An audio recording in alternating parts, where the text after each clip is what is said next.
Well, thank you, John. You also forgot to mention that in addition to agreeing, the airline gods had to cooperate and bring me here. I come from London. I was in London yesterday. And you've had how much sleep in 36 hours? A couple of hours here and there. So if I seem a little sluggish, it's because I'm a little bit punchy. Honored to be here. Thank you for having me. So I have a fairly bleak topic, right? Our monetary system is failing. I think that should be readily evident, even if you're not an economist. The Fed just continues with its insane policies, but not as insane as perhaps other countries. The Bank of England, the European Central Bank, we won't even talk about Japan. I mean, our whole world is drowning in debt, and the only solution the central banks seem to have is borrow more and lower the interest rates even more. So I have a different perspective on how I look at this failure mode. I like to use the analogy, let's say you're in agonizing pain, you go to the doctor says, quick, take this man's temperature. You're 98.6, get the hell out of here, you're fine. As if the only thing the entire medical profession could conceive of would be a fever. And if something happens to be killing you, such as cancer, a broken back, you're bleeding out, but it doesn't have the symptom of a fever, then the medical profession would say you're fine. That's sort of where we are with our monetary doctors today, but I'll talk about that in a bit. So I'd like to organize this. There's so much to say. I've probably written tens of thousands of words around all these topics. So I sort of had to give a slice of this, and I'll try to present some different vignettes or different angles of this and kind of try to integrate it at the end. Obviously, which one? This is this one. It's the Fed, right, obviously. We have dollar debasement going on. How do we grapple with that? How do we reckon with that? How do you deal with planning and investing and saving if you're working for wages? When I started my career back in 1990, the standard advice was save 10% of your wage and put it in the bank. And by the time you turn 65, you'll have $1.8 million. 85 or 90% of that would be the accrued interest. And only 10 or 15% of that would be the salary set aside. What are you supposed to do in a zero interest rate environment? Negative, even worse, right? So in Germany now, most of the major banks actually are taking money out of your account for the privilege of lending it to them. In Switzerland, I have friends in Switzerland, they're not doing it to small savers, but they're doing it to corporates and institutions and high net worth. It's negative 75 basis points in Switzerland. So this is a real problem. Obviously, if you're running a pension fund, insurance, annuity, I say obvious, it's one of those glaringly obvious things that, the words of Ayn Rand, that everybody's chosen not to see. But all of these funds are insolvent. They have 30-year bonds maybe in their portfolio that they bought way back in 1986. But every one of them, when it matures, and those bonds were paying, I don't know, whatever it was, 12% in those days. And every one of those bonds is being replaced with something, 2.2%, which isn't enough to cover their nut. So they're all drowning. But on the other hand, right, it's all good because we have an endless bull market, right? There's no problems with that. That's all upside, right? There's a hyperinflation going on, but it's not where people are looking. I love that's the yield purchasing power thesis. I like to talk a lot about perverse incentives. Most people use the term unintended consequences, which I don't really prefer that term because it puts the focus on the intentions or alleged intentions of those who created it. Let's just focus on what it actually does, which is a perverse incentive. And of course, perverse incentives give you perverse outcomes. I mean, anybody who reads Peter Drucker, if not, James Buchanan and others would understand that. What's going on today is nothing less than liquidation mode, which is deadly and very dangerous. So let's see, this one, we'll go to the next slide, right? Okay. So let's look at dollar debasement. So everybody knows the dollar is going down. This is not some weird conspiracy theory. Right on federalreserve.gov, they tell you that their mandate is to devalue, as they measure it in consumer prices, at 2% per year. And then they wring their hands that they're not succeeding at this, and they have to try more monetary policy tools and so forth. So we have rising consumer prices, although not really at the moment, I don't think, in most areas. And the flip side of that is falling purchasing power. So this is a concept I got from Tom Selgus, I don't know how you pronounce his last name. So a talk that he had given, and I basically redrew the curve here, or this graph here. Right, so in real terms, costs and prices are falling, and falling astonishingly much. So I did some research. I looked at some really great data by the Wisconsin Dairy Association as to how much milk you got per cow, how many cows you could run per acre of land, and how much labor it took per cow and per acre and so forth. And by every metric that I could see, the real cost of producing milk between 1965 and 2012 was something like a 90% cut in the real cost of producing this. And of course, if you measure it in gold, you see even, you see that kind of cut. So people, yeah, this is the right one. People don't see that because we have some monetary debasement. And the irony is, so there's that, the top of the gray here is theoretically a flat line. That's the ideal. And then people complain about just that orange zone over there. And so that's just the tip of the iceberg that's floating above the water of monetary debasement. And most of it is this gray zone here, which is not appreciated and not understood. So this is a bigger problem than it would seem if you just look at consumer price index. But there's an even bigger problem. And so this is one of the big debates in the so-called sound money community. And so I wrote an article, and this is an old Norman Rockwell painting, which I just love. I wrote an article for the Atlas Network Sound Money Project, which they published, and I'm very grateful for that because they're sort of at the thick of this debate that a stable currency would have neither inflation nor deflation. And so I posited so obviously every industrial firm, from farmers, miners, warehousing, logistics, manufacturing, retailing, distribution, is relentlessly finding costs to cut. And because of the competition of the free market, most of that cost cutting comes in the form of lower prices. So I posited, okay, so let's say everything is in real terms, prices are going down at, let's say, 2% per annum. And suppose it was possible, which it isn't, but just conceding the point, suppose it was possible for the monetary planners to debase the currency at a corresponding 2% rate. So the net result was companies pushing prices down by 2% per year, and the Fed pushing the money down at 2% per year, and therefore prices were net flat. Would that be sound money? Is that an honest reading on that scale? She's cheating, right, but he can't see it because of the wrapping paper. And he's cheating, and she can't see it because of the wrapping paper also. Is the net result on that scale reading an honest reading? And I would argue, no. No, it's not, and that's not what honest money means at all. So, final point I want to make about all this is that although consumer prices understate the amount of debasement that's going on, here's a graph from I think I have this from 1913, from the beginning of the inception of the Fed. And before the Fed was created, we had a gold standard. This was never an issue, and I don't think people in the 19th century talked about inflation as such anyway.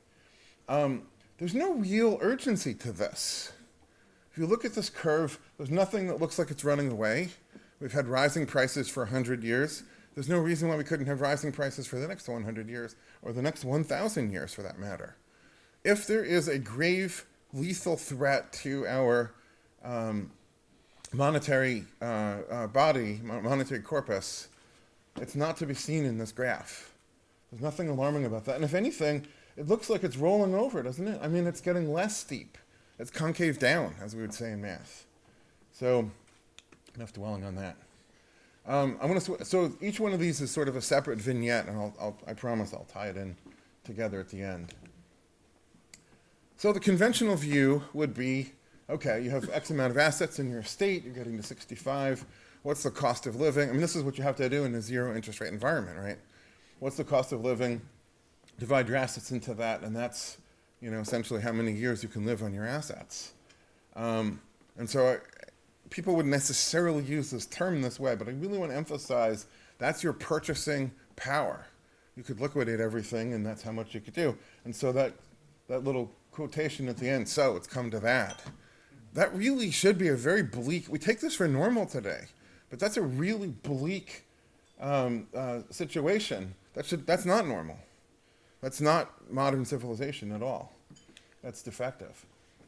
So I like to use the analogy of let's say you inherit this family farm, right? And so this is passed on to you. You come into this farm, so, there's two ways you could approach a farm. One is you walk all the grounds and you see the orchards and you see the cattle and you see the cornfield and so forth and the chickens and the eggs and everything. You measure it and you figure out how can I get the production up and how can I get the cost down, and you operate the farm to produce food. Let's call that scenario A. And scenario B is you could start selling off pieces of the farm, which is we'll call that scenario prodigal son. Just sell off pieces of the farm and then use that to buy groceries. You'll see where this is going as we tie all this together. So interest, in my view, and I studied under a man called Antal Fekete, who defines a loan as an exchange of wealth and income. It's a win-win deal where the typical younger person who's the entrepreneur has opportunity, has income but not wealth, needs wealth in order to really fully exploit the opportunity. The other person, the lender, typically an older person, has wealth but needs income, let's say, particularly in retirement. So they do a deal, and you have lending and borrowing. The older person can live on the interest, does not consume the principal.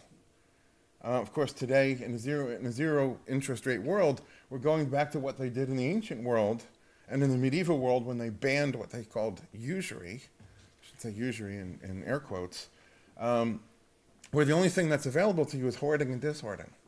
While you're working, you're supposed to set aside, or you had to set aside a certain amount of salt or silver or something like that, and then when you can no longer work, you're dishoarding it. Now, what's the problem with that? You have no idea how long you're going to live. And so everybody lives in desperate fear. If you run out of money, then you become that beggar on the church steps. Nobody wants to be there. So this is a zero interest rate world. We're driving ourselves back to the dark ages, just on that trend alone. So this is the vision of John Maynard Keynes. And this is, I love when people say, the Fed should go back to normal interest rates. This is a graph of 35 odd years of interest rates on the 10-year Treasury. This is the 10-year Treasury I used for this one. Where's normal on that graph? I mean, you could almost put a ruler on that, right? There is no normal. It's just falling. A whole separate topic that I could give a lecture on is why it falls. But it is a worldwide trend. It is a mega trend. It's like falling into a black hole. When you cross, there's the event horizon and there's the singularity. Once you get inside the event horizon, you're guaranteed to collapse. And the whole world is doing exactly that. So Keynes, of course, this was no accident. This was on purpose. This was actually his ideal. This was his vision of how things ought to be, how things could be, how great it would be. He didn't live to see it. We did have some pretty low interest rates in the 1930s, but we've certainly surpassed that since then. I won't read it. I'll give everybody a moment. Right, so our current Fed chair, Janet Yellen, calls herself a member of the new Keynesian school. So the people that are in power today, this is their canon. I mean, they take this stuff seriously. So, back to our prodigal son mode here in the farm. If the farm is producing normally, that would just be, a crime against yourself. That would be shooting yourself in the foot to just liquidate the farm to buy groceries. But what do you do if your crop yield is failing? If you have one of those marginal farms at the base of a steep mountain slope and the glacier is moving down every year, it's not politically correct to say global cooling, but if you happen to be in a global cooling episode and every year the glacier is getting closer, well, I'm not a farmer, but I assume that even before the ice is actually covering your land, the closer it gets, it's not going to do anything good for your crop yields, right? So what do you do if your crop yield is falling? You're going to be forced to liquidate something because you have to eat. You're going to be forced to sell something off if there's a bid for it anyways. So of course, in our dollar world today, it's not crop yield per acre, bushels per acre that's going down. It's return on capital that's going down. And that's the entire economy. Falling interest pulls down the yield of everything. So last week I gave a talk at a conference called Inclusive Wealth in Malaysia, which had, it wasn't an Islamic Sharia finance conference, but there were many Islamic finance type people speaking there. And one of the things that struck me, so there was a guy from Canada there, I couldn't get his slide unfortunately in time, who'd set up a Sharia financing scheme for Muslims that want to buy homes. This is in Canada. And it's not interest, it's this co-op thing, this whole structure they've set up, that the bottom line is these people can buy a house, and at first the co-op owns it, and they're paying rent, but every penny they pay above the rent is going to buy essentially the ownerships over, let's say, a 30-year period. The ownership of the home transfers from the co-op to the home buyer, and then they even have rules if you sell it before it's paid off, what percentage is allocated and so forth. He had a chart showing, so the co-op has owners and other Muslims can invest in it. And so he had a chart showing the dividend yield of this particular housing, not lending, but housing finance scheme. And the dividend yield is falling in proportion to the same thing. So when I gave my talk, I referenced that. And I said, look, it's not interest. I realize you don't want interest in the financial system, but nothing is immune to the long reach of the Fed. And it's interesting and not at all coincidental that the yield on your home financing co-op is following the same curve as everything else in the world. Nothing escapes. They didn't seem to be particularly happy at that identification. But now, what I didn't say at that conference was, interest by any other name, and that's effectively what it is. They've come up with a legalistic way around interest. So this is a picture of this. Now, I did this slide for a talk I gave in Hong Kong, so it's a few months out of date. But you see the same thing, and then we've had sort of a bit of a rise since 2000. So this, I suppose, is the bullish case for stocks, right? That, if you take a look at that graph, stocks should have a negative yield by now. I wouldn't trade on that if I were you. But, clearly this is not an upward trend here. Something that I find just to be the most ironic thing in the world, but from where I sit, everybody agrees on the quantity theory of money. They may quibble with it, but when it comes right down to it, everybody believes if you increase the quantity of money, you decrease its value, and therefore prices are rising. And so the most dishonest, the most mendacious of the Fed's propagandists agree on this, as well as the most strident critics of the Fed also agree on this. And so, since prices aren't really rising at the moment, aside from distorted areas like Obamacare, which is not a monetary phenomenon. I'm sorry, Milton Friedman, not everything is a monetary phenomenon, and that one isn't. But if you take a look at the prices of raw commodities, what you see monetary policy most clearly, prices are falling, not rising. So if we don't have rising prices, and the problem with increasing the quantity of money is that it causes rising prices, then that would appear to give them, if not only license, but maybe even a mandate to do more. And so, if you follow the sound money movement, you take folks like George Selgin, who are saying, well, we should, instead of targeting unemployment and consumer price index, we should target GDP. And so obviously GDP is flagging and so forth. There's room for more monetary stimulus because we don't have the rising prices. So the big debate in amongst the so-called sound money advocates is whether we should have central planning based on rules or whether we should have central planning based on discretion. And so to borrow an analogy from Mises, I call that cherry-flavored cyanide versus strawberry-flavored cyanide. They're both cyanide, right? I think he would approve of that analogy. So how exactly do we increase the money supply? Right, so that's the very visible hand of the Fed, to borrow an analogy from Adam Smith. They buy bonds. Right, that's how they inject more quantity of money, or what passes for money nowadays, into the economy. They buy bonds. So what does it do when you buy bonds? Well, it pushes up the bond price. That should be the thing that is glaringly obvious. Pushes up the price of the bond. Now, I assume most people here are financial planners or financially savvy. The bond price and the interest rate are a strict mathematical inverse. If bond price goes up, then interest goes down. So they're pushing down the rate of interest. And funny that, we have 35 years of falling interest rates to show for it. So what they expect is rising prices, and it's supposed to give a boost to employment through the Phillips curve, right? Inflation, trades off with unemployment. So you get more inflation, you get more employment. You're supposed to get more economic activity and so forth as money is spent. That's the theory. But how are people actually responding? And so to answer this question, you've got to look at the mechanics of it. Instead of just looking at this aggregate number, this raw aggregate number that says, well, we used to have umpteen $1 trillion of currency in circulation, and now we have umpteen plus one, well, that's going to cause whatever. No, that's not how causality works. Suppose we look at an actual individual, and this actual individual is a bond owner. So he buys $100,000 worth of treasury bonds. Now the Fed is lifting the offer price, eventually causing John Smith here to sell his treasury bond not for $100,000, but for $101,000. What's this guy actually going to do? Is he going to be in a rush to go spend $101,000 on consumer goods, lifting the bid on the price of everything from wheat to booze to cars? That's not what's happening at all, is it? And so, for extra credit, think about this for a moment. The Fed is increasing the price of the bond, which is a capital gain to the bond holder. What is that to the bond issuer?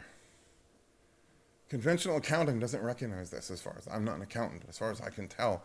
There's no recognized capital loss to the bond issuer, but there ought to be.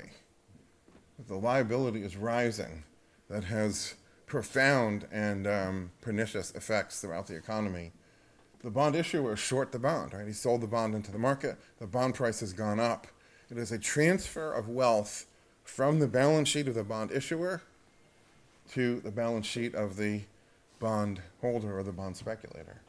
And I say bond speculator because nobody else is buying long duration bonds, except for the one reason that they expect to front run the Fed and sell it onto the Fed's lifted offer. The problems with an endless bull market, right? So this is the mechanism.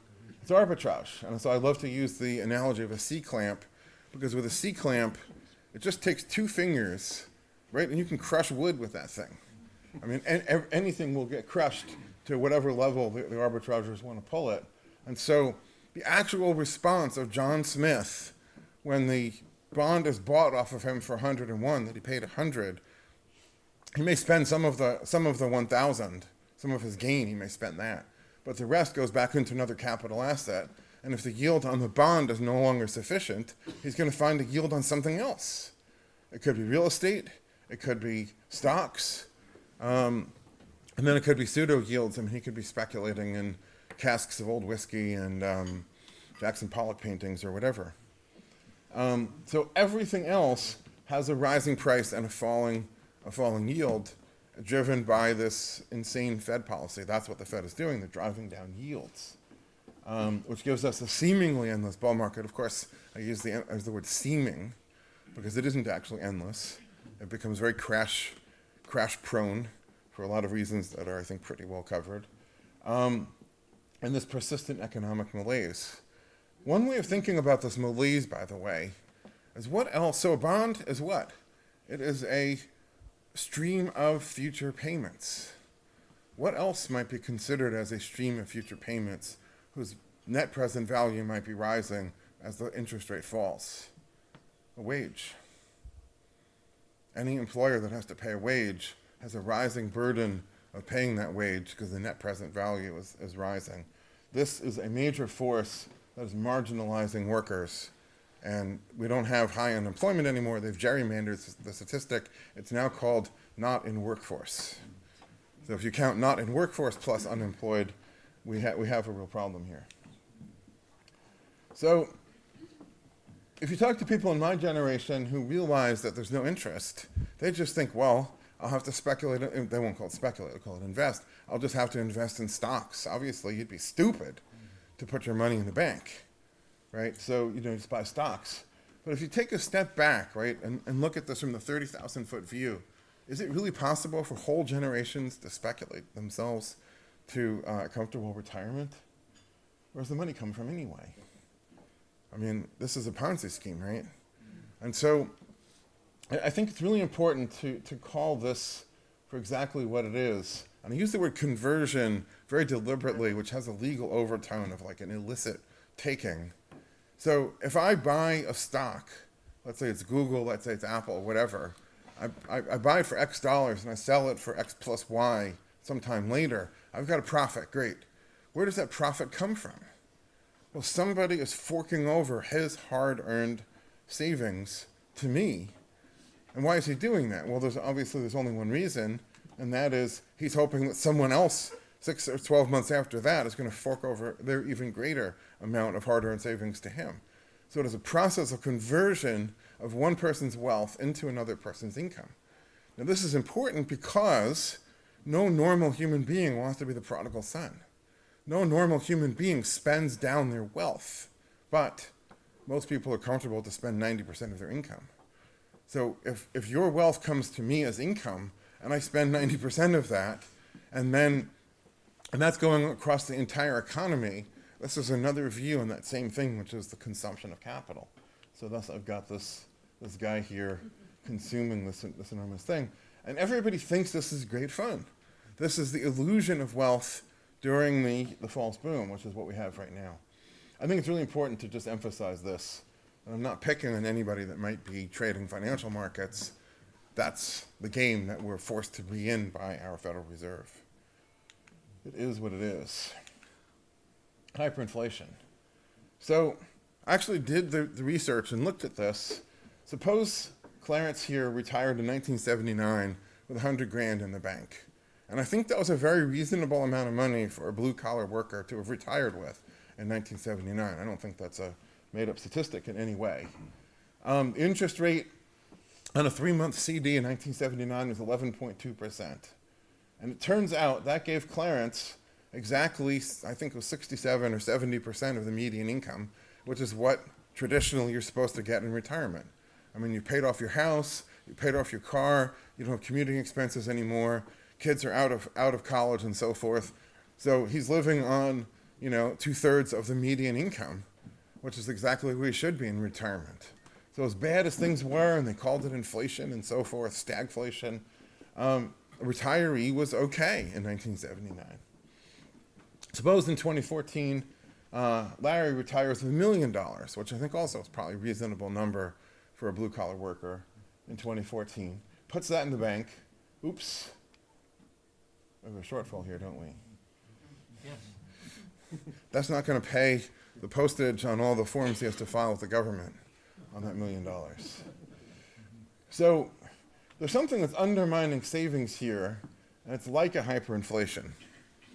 We'll take a look at how like it is and what it is. Wait a minute, did I miss missing a, oh, there it is. Okay, so I'm not gonna get ahead of myself, I apologize. Perverse incentives is our next problem. So back to the selling off the farm. Suppose the price of all the components of the farm were rising by leaps and bounds every year. Asset prices are rising in this environment. So first thing he does is he sells off the back 40 because somebody's going to put in high-end condos on part of what used to be farm. And then, of course, high-end condos, everybody knows the best flooring is, old barn planks. And then we chop down, so he's got to tear down the barn, right? And then we chop down the apple orchard because everybody loves fruitwood cabinets. We even dismantle the tractor. I mean, he's got this old rusting tractor there, but it still works. But we dismantle it because they're willing to pay $50,000 for it because some artist is going to turn it into some objet d'art for the common grounds, the quad of the condo, to have your sort of artwork there.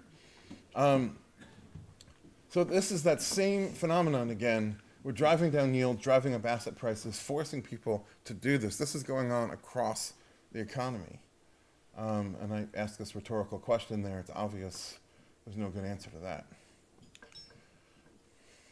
So this is my example of perverse incentives. I debated with myself, should I actually try to do, does anybody know what this is? Yes.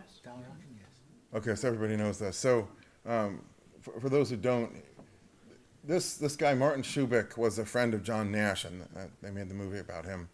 And these guys were mathematicians that would sit around and come up with these perverse games to see if they could sort of hurt people. And so the dollar auction, according to Schubeck, was you take this dollar bill and you auction it off. And it works best when you've got a party, especially if some people are drinking and don't fully appreciate the implications of this. And it's just like a regular auction with one difference. And that is whoever bids second highest has to pay his bid, but it gets nothing. And so, as long as you sucker at least two people in, then the fun begins. Because the person who's bid the second always has an incentive to go 10 cents higher. And so you can push up this dollar will eventually auction off for $4 or $5 or $6 to whatever level it gets until somebody gets angry enough that either he's going to storm out of the party or begin a fight or something like that. This is my example that when you have a perverse incentive, and this is a very perverse game, that's how you get perverse outcomes. It's not that anybody sits down and says, I think I'm going to buy a dollar bill today for $5.75. Nobody does that. But they get into a game because they don't understand the implications, or in the case of the Fed, we have legal tender laws. We are all corralled into this game whether we like it or not. And once you're in the game, then the perverse incentives take hold.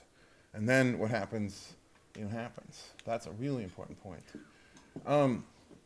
So this is a picture of one of these timber games. And I just thought the most perverse game is they stand on this log, right? And they've got to chop the log in two, and the log is just on two supports. So the log actually crashes down to the ground from underneath the guy. So this looks really dangerous. I'm sure there are a lot of horrific injuries there. In any other area of government intrusion, and this was the key to my dissertation, was using spreads to prove no matter what the government does, tax, regulate, set a minimum price, a maximum price, a subsidy, and so forth, they always do so with the promise of an improved outcome, and they always get decreased economic coordination. They always get a worse outcome. But in every other case other than monetary policy, the people that are harmed by the tax or the regulation or whatever realize they're being harmed, and they'll do everything they can within the law, or maybe even, dare I say, breaking the law, to minimize or mitigate the damage. It's only monetary policy that makes them passionately, enthusiastically destroy, because it offers them the perverse incentive of making it profitable. That is the power of Keynes, ultimately. So here's another view at this in the interest rate. So entrepreneurs need money, investors provide money, and so if you think of the interest rate as kind of a slider control, like in Windows or Mac, and you've got a slider control that's labeled on one end, entrepreneur, on the other investor. This is the slider control controlling the feeding of one party's wealth to the other, right? So if the interest rate is 20%, right? So I'm an entrepreneur, I've got a business. If I've got to pay 20% on my money, I am a slave. I am giving my blood and my sweat and my tears and my future and my right arm and my firstborn and my soul to my investors, and I can never get ahead, ever. It's a treadmill that's running at 20 miles an hour. I mean, if you're really fit and you're really amazingly good, you might be able to keep up a 20-mile-an-hour pace for a few minutes, right? But eventually you're going to go flying off the back of that treadmill. But let's say we put the opposite extreme. Let's say we go to Switzerland where it's minus 75 basis points.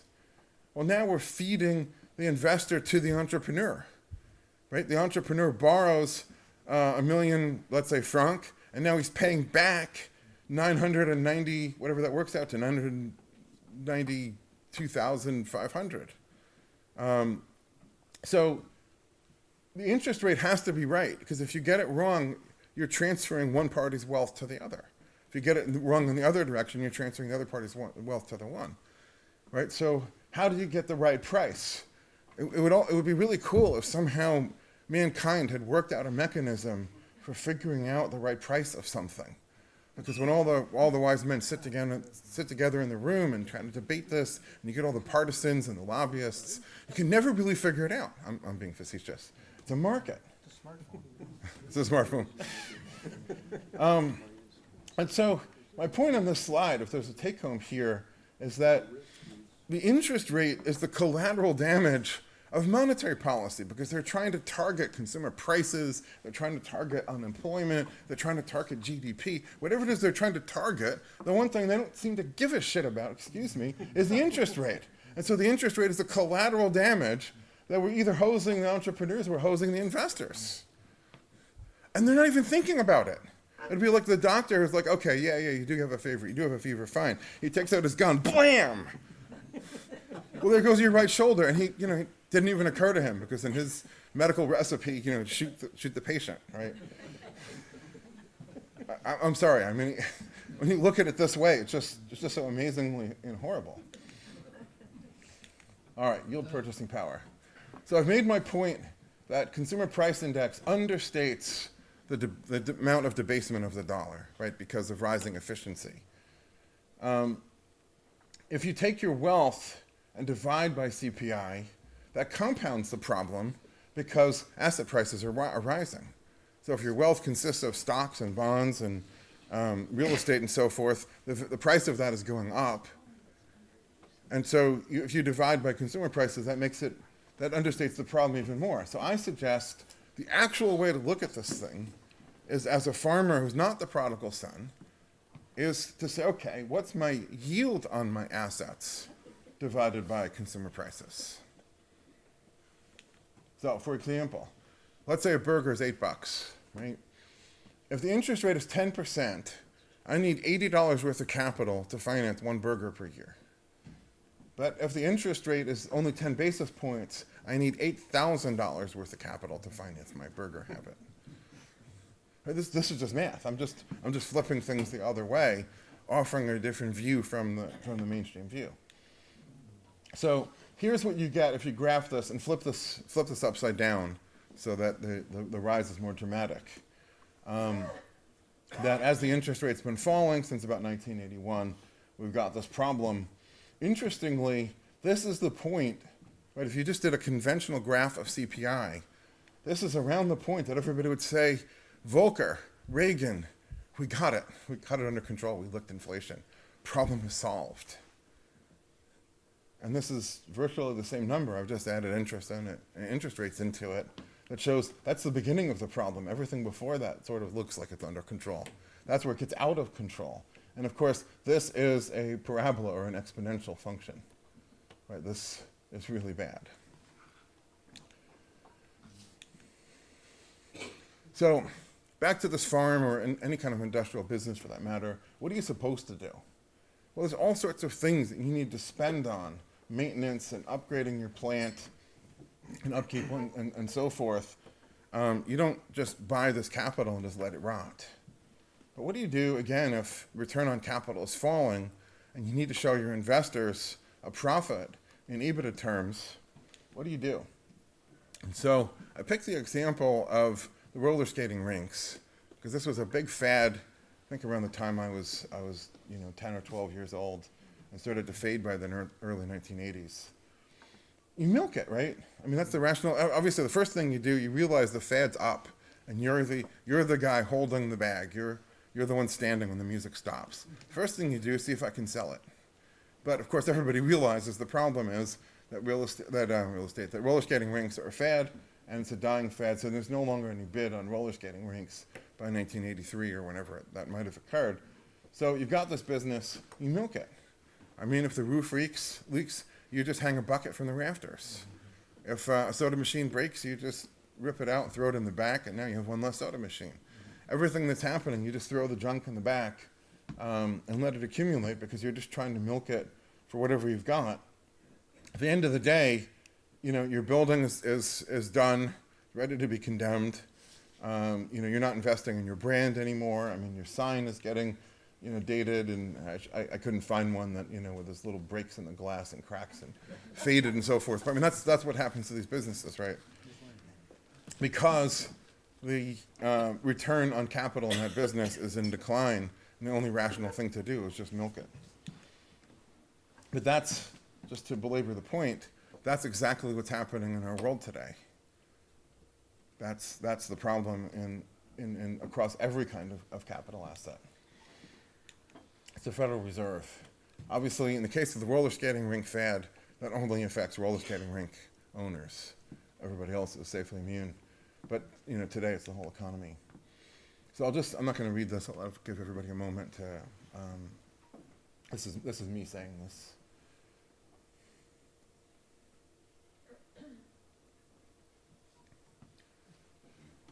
This is what is at stake. We're going back into reverse. We're going into a dark age as an inevitable arithmetic consequence of cause and effect from falling interest rates and zero interest rates and negative interest rates. That's where this heads. So there's a couple of sort of economic points. It's not so simple to say, well, rising money supply is rising prices. In any case, prices are the least of the problems that we have today. People are turning to speculation. The point here is that speculation appears to be similar to investment, because in both cases, you put in money and you get more money back. But it's actually the opposite. In the case of investment, you're giving money to a productive enterprise to increase production. In the case of speculation, you're giving money to someone else to consume, because you're hoping that yet a third party will give you even more of his money to make you whole. It's the exact opposite. And it creates the incentives of rising asset prices that even the owner of the business is going to participate in this insane game. And then finally, as I touched on earlier, falling wages are the inevitable consequence of this. Because a wage is exactly like a bond, and the net present value is rising in a falling interest rate environment. We should be screaming about zero interest rate policy, and not on quantity of money grounds, and not on hyperinflation any day grounds, but on grounds of look at all this enormous harm that it is waging against us. So as John introduced me, I think that the antidote to zero interest or negative interest on your paper is positive interest on gold. I'm not here to promote my company, but several people in the cocktail hour was asking, am I going to talk about gold? I'm going to be doing a breakout tomorrow. We're going to talk a little bit more about gold, but I didn't really touch on gold here. This presentation was about why the dollar is failing, not about why gold is the antidote or why gold is the solution. So that's all I've got. I guess if there's time, I'll just take questions. Yes, sir. I have a question, Keith. I appreciate your presentation, and thank you very much for coming here. I don't have any argument with what you said, but I have a question for you, which is, who is the beneficiary of the policies that you've described? And how have that political class, tried to keep those policies the same? Does everybody hear the question? So he said, who's the beneficiary of this policy, and what are they doing to keep the policy going? I think this is probably somewhat controversial, but it shouldn't be. The purpose of a central bank, forget price stability and employment, full employment, partial employment, all this nonsense. The purpose of the central bank is to make it possible for the government to borrow more than it otherwise could at lower rates than it otherwise would get, so that it can spend more than its tax revenues and buy more votes and line the pockets of the cronies of the people in power. That should be self-evident, right? All of that said, the 1%, the asset-owning class, think this is wonderful fun. So I was at an event put on by the Manhattan Institute. They host something called the Shadow Open Market Committee. And this is a bunch of monetarists, the children of Milton Friedman, as I call them, who deign to criticize the Fed, but it's a friendly criticism. Well, look, you missed a thing. You should have raised interest 25 basis points over here, But we'll cut you some slack. But next time, Taylor rule, blah, blah, blah, blah. So they had as their keynote speaker Dick Fisher, who was then president of the Dallas Fed. And, Dick's a good speaker and a very charismatic guy. And so during the Q&A, somebody asked him about the wealth effect. Right? So in economics profession, people talk about the wealth effect. And that is, the stock market's rising, people tend to spend more. To the Keynesians, of course, everything is driven by consumption. And so, they asked him about this wealth effect. And so, as I recall, he had this gesture. It was like, well, let me just say, the wealthy have been very affected. And, golf clap, right? Because the room is full of 1%ers, plus the academics and the government people that are, there's a revolving door with 3 different slots, which is the investment bankers that are really making mint, the academics, and the government, regulators and government agency people. And so everybody in that room is intending to get to this side where they're going to be very affected. And I'm the only gold guy in the room. I made that clear. I introduced myself at Gold Standard Institute, blah, blah, blah, blah, blah. And I'm sitting here thinking, you son of a bitch. You think that what this is doing is that it's looting the poor and the middle class and transferring it to yourself. And you're okay with that. Actually, it's worse than that. You're looting yourself. You're destroying the capital. And who is the class that by and large owns that capital? It's you 1%ers. So they think they're beneficiaries. He had a very broad, relaxed, magnanimous smile with the broad palms out, open gesture. He was pretty comfortable with it. But he should actually be furious because it's his own larder that's being raided to run this endless party, this cornucopia, which is going to be up, one day, and he's not seeing it, and nobody else in that room is seeing it. Does that answer your question? What about the political class, though? Well, yeah, obviously. I mean, if you're in government, they're the ones that have benefited a lot by this. Yeah, if you're in, low Fed interest rates, they're financing their deficit of the money they spend. That's right. And then they can say to the voters, look, the economy is fine, GDP is up, blah, blah, blah, blah, blah. And, right, they get reelected. Not by the retirees. Yes, sir. Where does it end? Well, there's several. So I'm going to talk tomorrow. I propose a bunch of Austrian school style indicators to predict the actual collapse. But if you just take a look at destruction of capital, unlike rising prices could continue indefinitely. There's no particular theoretical limit. But destruction of capital has a finite terminus. You run out. So I'm going to talk about some indicators and why they predict. Yes, sir. Suppose I'm listening to your lecture and I realize that everything's broken and things are going to go to hell in a handbasket. How do I personally take advantage of the situation to make myself rich? Gold. I Well, agree with you. first of all, buy treasury bonds. Buy treasury bonds. At negative interest rates? You're front running the Fed. I mean, it's the risk-free game in town. True. The Fed is guaranteed to buy as a matter of policy. They're price insensitive, and they even publish the schedule of when they're going to the Investment market. bankers are doing. And, Yeah. and That's how they're making historically, money. over the last 5 years or 10 years, you're absolutely right. But I'm talking about I want to make money a lot faster than the investment bankers. They're doing it at, a basis point at a time. Treasury futures, and then you can buy call options on treasury futures. I want, I mean, look, obviously there are businesses, there are businesses that can do well in this kind of environment. But by and large, it's the destruction of everything. By and large, it's relatively increasing your wealth while the whole thing, fails. So it's kind of like you're on the Titanic and you're the one climbing the stairways to the higher so I decks. should sell the Titanic short. Well, it's very dangerous because Depends on the time limit. there's a couple of things I agree with Keynes on, and one of them is the markets can stay irrational longer than you can stay solvent. True. Yeah. Yes, sir. Suppose you got your wish, and the Fed tomorrow morning said they've hired Dan Thornton as their monetary advisor, and we're gonna go to 3% in 1 year. What happens? Well, first of all, let me be clear to say it's not my wish that they raise interest rates. It's my wish that they no longer be in the business of centrally planning interest rates. But that said, they've got themselves into a trap. So at this very same Shadow Open Market Committee meeting, Marvin Goodfriend made a point, although it was interesting, he didn't make it all the way, sort of made the point, and then he kind of skittered away from it a little bit. And he said, well, look at the Fed's balance sheet under QE. It's kind of like a big $3.2 trillion carry trade. And which is kind of an interesting analogy, right? So they borrow, at that time it was 25 basis points. They buy a portfolio of mostly treasury bonds, although there's some other toxic waste in there, of average duration longer than 10 years. I think he said it was 12 years average duration. And they're making 250. Half of what they buy, the mortgage-backed securities, is 30-year initial issuance. Right. So they have this portfolio, and that's paying 250 basis points.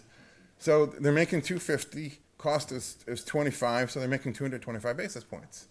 So according to him, the monetarists have a theory as to what normal interest rates would be, right? And my, the projector's off, but my slide, it's just a falling graph for 35 years. I don't know where you point to along the slope and say that's normal. But according to the monetarists, I have it on good authority that 3% Fed funds rate would be normal. So he noted that at 3% cost of funds to the Fed, they would now have a negative 50 basis points carry, which would put them into negative cash flow. And so he said, well, look, obviously they could print more money, but, it's kind of problematic. That was his euphemism. If the Fed is, not, and this is, I'm putting it in my own terms now, the Fed isn't creating dollars in order to finance the purchase of good assets. Under this negative cash flow situation, the Fed is printing money to simply finance negative cash flow. If that happened, well, anyway, so then he went on to some other point. Meanwhile, I'm like sitting in the audience like, you can't, that is the point. There's nothing else that matters. After that, the whole rest of it's irrelevant. I don't remember what he said after that because my mind is going. How about accounting? Accounting. Right, so the other problem that Marvin Goodfriend didn't mention was not only do they have negative cash flow, but what happens to the market price of a 12-year average 12-year average duration portfolio if the Fed funds rate goes from 25 basis points to 300 basis points?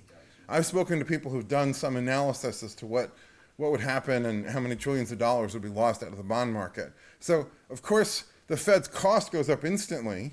The price of its assets goes down instantly. And so now the Fed is actually insolvent by two different metrics. One is negative cash flow with no hope or possibility of cure, and the other is assets less than liabilities. So the Fed itself is insolvent. Now, I know what happens when the Fed goes insolvent. He said, well, that's going to be a hard problem, blah, blah, blah, blah, blah. What happens is, and I'll telecast or foreshadow my part of my presentation for tomorrow, gold may refuse to bid on the dollar. And if that happens, all sorts of dangerous things spiral out of control very rapidly. Even the monetarists were smart enough to realize they didn't want to go there. He didn't even want to go there in his talk, and he doesn't want the Fed to go there. So his proposed call to action for the Fed was, the Fed right now is remitting most of their profits to the Treasury. He's arguing, well, look, they should hold some of it back and start to accumulate some retained earnings. And I'm like, okay, so we have the mother of all tsunamis coming in. The wave is going to be 200 meters tall, and we're going to have our children go out there with our little pails and start building a dike. Okay, that's nice, but this is a black hole. I mean, you can't fill it with one spoonful of sand at a time. Any other questions? Yes, sir. You presented a graph there of interest rates over 35 years or so. Suppose you had presented a graph of, say, 200 years of interest rates. Would that change your thinking at all, or not really? Well, I mean, so I've developed, and for anybody who's interested, just send me an email. I've developed a theory of interest and prices that looks at more historical. I'll get to in a moment. So the interest rate on the gold standard, as long as there's a free market without central banks, is actually stable, because there's a very simple floor, and the floor is marginal time preference. If the interest rate goes below marginal time preference, the marginal saver will withdraw his gold from the bank, demanding the actual gold coin, which forces the bank to sell an asset, which ticks up the rate of interest. There's also a ceiling, and the ceiling is marginal productivity. If the interest rate goes above marginal productivity, not only will the entrepreneur stop borrowing, the entrepreneur may actually sell capital to buy back the bond. And so within the floor and the ceiling, the interest rate is free to move about, but it's actually very stable.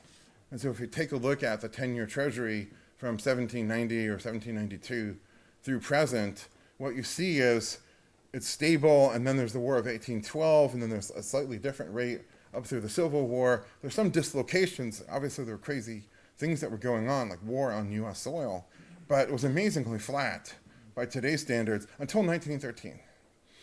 And then in 1913, the Fed is trying to actually suppress it, but in my theory of interest and prices, I argue what they set in motion is a nonlinear system, a dynamic, characterized by positive feedback loops and resonance. So think of the collapse of the Tacoma Narrows Bridge. That's what they set in motion. Interest rates begin to rise and then crash through the Depression, and then begin to rise in 1947 through 1981. And so, but each time the amplitude is greater than the time before, until eventually the steel is torn apart and the whole thing dumps into the drink. I was going to back up your point. Longtime AIER members may remember the chart book. Chart 1 is the purchasing power of the dollar from 1792 to the present moment. And if you look at it, it's as Keith described it, it's basically flat all the way out to 1933, when we went off the gold standard, and then suddenly it's a parabolic curve upward. So why should you be surprised, right? There was a question from somewhere. Yes, sir. Are you worried that if the whole thing spins out of control, you'll have deflation? Well, yeah, I mean, now my personal definitions, and this is a whole nother topic, I define inflation as the counterfeiting of credit. So legitimate credit should have 4 features. 2 are on the lender side, which is the lender knows that he's extending credit and the lender is willing, and 2 on the borrower side, and the borrower has the means and the intent to repay. And inflation is when you violate one or more of those. Certainly what the Fed is doing today violates all 4.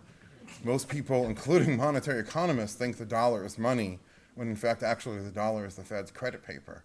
So they don't even realize what they call base money is actually extending credit, and the Fed then turns and doles out that credit to its politically favored things, including the government itself, but crony investment banks and so forth. Deflation is the forcible, in my definition, the forcible contraction of credit, which is the inevitable consequence of inflation. You've got the counterfeiting of credit is going to end badly, and of course, inflation can carry with it rising prices, but it can also carry with it falling prices. And a falling interest rate environment, it's a whole nother topic, but going back to the 1890s, even the monetarists started to realize that the price level doesn't correlate to the money supply, it correlates to interest and changes in interest. Newt Wixell in 1896 was talking about that, though he didn't understand why. Gibson saw it, Fisher saw it, all these guys saw it. Today it's almost like been forgotten. And so in the falling interest rate cycle, we certainly have lots and lots and lots of creation of new money supply. But what is it going into? Capital assets. This is what stimulus means. We stimulate the overcapacity in every industry. I mean, even down to gold refiners, gold vaults, everything is overstimulated. And so that's, oil. You take a look at shale oil production. I think I saw the number, it was like $500 billion of junk bonds were sold just by the junk issuers in oil production. And that's why we have, soft to falling commodity prices starting around 1981, which is interestingly the time of that famous Simon Ehrlich bet about commodity prices. If we had continued in a rising interest rate environment, the bet would have gone the other way. The ultimate resource. Yep. Other questions? One last one, which I think my friend over here would support. What would you recommend that this audience do to save themselves?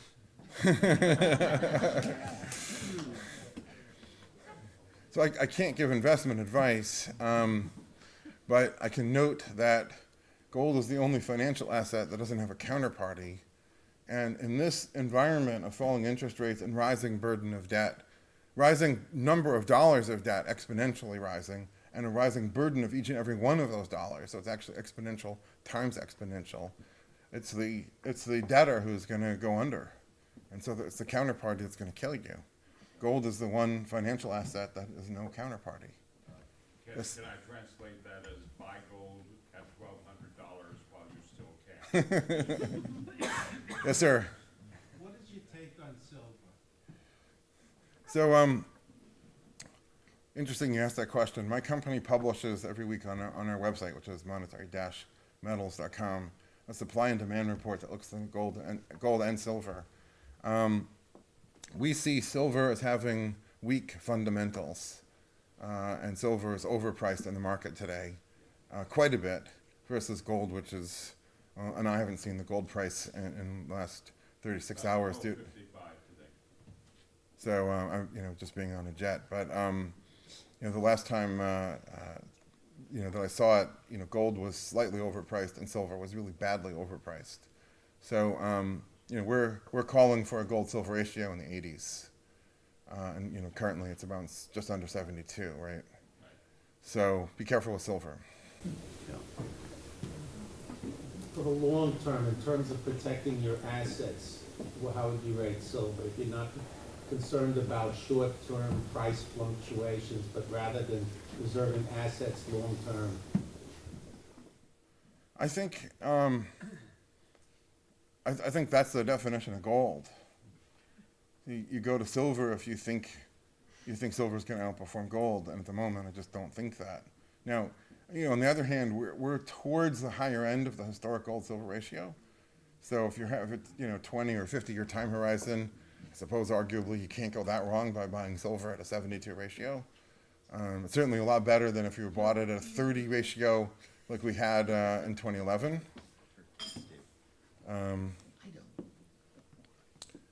But yeah, was there other question? I think I saw. Yes, ma'am. What do you think of bitcoins? I think it's a speculation in the casino.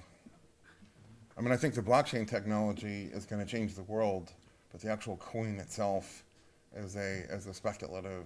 It's a chip in the casino.